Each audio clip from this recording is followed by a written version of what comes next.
వెళ్తూ వెళ్తూ దారిలో వెళ్తూ పడిపోయిందా కింద.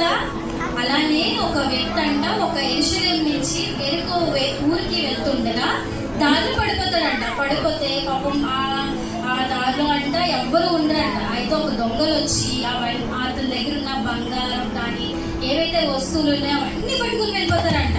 ఎందుకంటే దారిలో ఎవరు ఉండరు కదా, చాలా చీకటిగా ఉంటుందంట దారంతా. సో అలా ఉండడం వల్ల దొంగలు వచ్చి అతని దగ్గర ఉన్న వస్తువులు అన్నీ ఏవైతే ఉన్నాయో అవన్నీ పట్టుకెళ్ళిపోవడంతో కాకుండా చాలా దెబ్బలు కొట్టేస్తారంట. కొట్టడంతో పాపం బ్లడ్ కారిపోయి చాలా దెబ్బలు తినేసి చాలా బాధతో అలా పడుకొని ఉంటాడంట. ఎవరైనా వచ్చి హెల్ప్ చేస్తే బాగు, నాకు హెల్ప్ చేస్తే నా గాయాలన్నీ నా వూండ్స్ అన్ని క్లియర్ చేసేసి నన్ను హాస్పిటల్ తీసుకెళ్ళి ఎవరైనా హెల్ప్ చేస్తే బాగుండు అని చెప్పి హెల్ప్ కోరుకుంటాడు అనమాట. అయితే హెల్ప్ కోరుకున్నప్పుడు చూడండి, ఫస్ట్ ఎవరు వచ్చారు హెల్ప్ చేయడానికి? ఫస్ట్ ఎవరు వచ్చారు? ఒక రిచ్ మ్యాన్, అంటే ఒక రిచ్ పీపుల్ ఇద్దరు వచ్చారా. వాళ్ళు ఏంటి మేకప్ వేసుకోవడం, నగలు తగిలించుకోవడం అట్లా ఉండడం వచ్చారు కదా. సో అలానే ఒక వ్యక్తి వస్తారనమాట. అతను కూడా తెలుసు ఏంటి, మనం వేరే వాళ్ళకి హెల్ప్ చేయాలి, హెల్ప్ చేస్తే వాళ్ళు కూడా మనం హెల్ప్ చేయాలని మోరల్ తెలుసు, కానీ హెల్ప్ చేయరు. ఎందుకంటే వాళ్ళకున్న బిజీ షెడ్యూల్ వల్ల, వాళ్ళకున్న డబ్బు వల్ల, అహంకారంతో ఏం చేస్తారంటే వాళ్ళు హెల్ప్ చేయాలన్నమాట. హెల్ప్ చేయకుండా నేను ఎందుకు చేయాలి, నేను హెల్ప్ చేయను అని చెప్పేసి వెళ్ళిపోతారు. దాని తర్వాత మళ్ళీ నేను చెప్తారు. దాని తర్వాత మళ్ళీ సెకండ్ ఎవరు వచ్చారు? సెకండ్ ఎవరు వచ్చారు? జాబ్ చేసే వాళ్ళు వచ్చారు. ఎవరు వచ్చారు?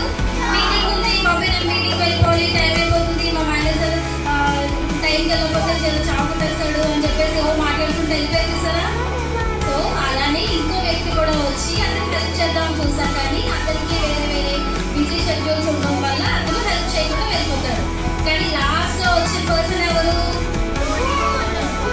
ఇట్లాంటి చిన్న చిన్న పిల్లలు అనమాట. మీట్లాంటి చిన్న స్టూడెంట్ అనమాట. ఆ స్టూడెంట్ వచ్చి ఏం చేశారు?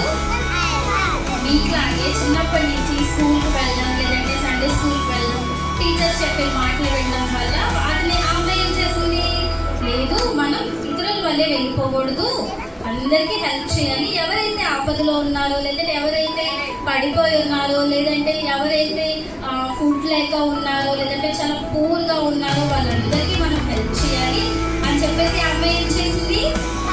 హెల్ప్ చేసింది. సో మీరు కూడా ఏం చేయాలో తెలుసా? చిన్నప్పటి నుంచి చూడండి, today childrens and tomorrow citizens అంటారు కదా. సో వాళ్ళు కూడా మీ వయసు నుంచే వచ్చారు. ఫస్ట్ ఇద్దరు కూడా ఏం చేయాలి, చిన్నప్పటి నుంచే వచ్చారు. కానీ పెద్ద అయ్యేసరికి వాళ్ళ షెడ్యూల్స్ వల్ల ఆ మోరల్ ఎథిక్స్ అన్ని మర్చిపోయారు. కానీ మీరు అలా చేయకూడదు. మీరు అలా చేస్తారా? మీరు గుడ్ చిల్డ్రన్స్ కదా, మీరు అలా చేస్తారా? మీరు అస్సలు అలా చేయకూడదు. ఎందుకంటే మనం చాలా మంచి పిల్లలం, మనకి మంచి నాలెడ్జ్, మంచి ఎథిక్స్, మంచి మోరల్స్ మన టీచర్స్ అందరూ నేర్పిస్తున్నారు కదా. సో మనం ఏం చేయాలంటే ఎవరైనా ఆపదలో ఉన్నప్పుడు వాళ్ళందరికీ మనం హెల్ప్ చేయాలన్నమాట. గుడ్ సమరిటన్ అంటే ఏంటంటే ఎవరైనా ఆపదలో ఉన్న వాళ్ళకి హెల్ప్ చేసే వ్యక్తి. అర్థమైందా? ఈసారి నుంచి మీరు క్వశ్చన్ చేసుకోవాలి, నేను ధనవంతుల్లో ఉండాలా, లేదంటే జాబ్ చేసే వాళ్ళ ఉండాలా, లేదంటే గుడ్ సమరిటన్ కింద ఉండాలా అని చెప్పి మీరు క్వశ్చన్ చేసుకోవాలి. ఎవరిలో ఉంటారు? ఈ మూడింట్లో ఎవరు చూస్ చేసుకుంటారు? మీరు ఈసారి నుంచి మీరు హెల్ప్ చేస్తారా? మీకున్న దాంట్లో మీకున్నదంతా ఇచ్చేమనట్లేదు, మీకున్న దాంట్లో కొంచెం. ఎవరైనా చూడండి ఇలా ఎండ్లో వెళ్తారు, పాపం వాటర్ లేక చాలా బాధపడుతూ ఉంటారు కదా. వాళ్ళందరికీ మనం ఏం చేయాలంటే మన పేరెంట్స్ చెప్పి మన పూర్ పీపుల్కి హెల్ప్ చేయాలి. మమ్మీ ఎవరైతే డబ్బు లేని వాళ్ళు ఉంటారో, ఎవరైతే ఫుడ్ లేక పాపం చాలా మంది రోడ్ మీద ఫుడ్ లేక ఉంటారు చూసారా, వాళ్ళందరికీ మనకున్న దాంట్లో ఏం చేయాలంటే కొంచెమైనా సరే వాళ్ళకి ఇవ్వాలన్నమాట. షేరింగ్ ఇస్ కేరింగ్ అంటారు చూసారా. సో మనం షేర్ చేయాలి, కేర్ చేసుకోవాలి. ఓకేనా? మీరందరూ అట్లా ఉంటారా?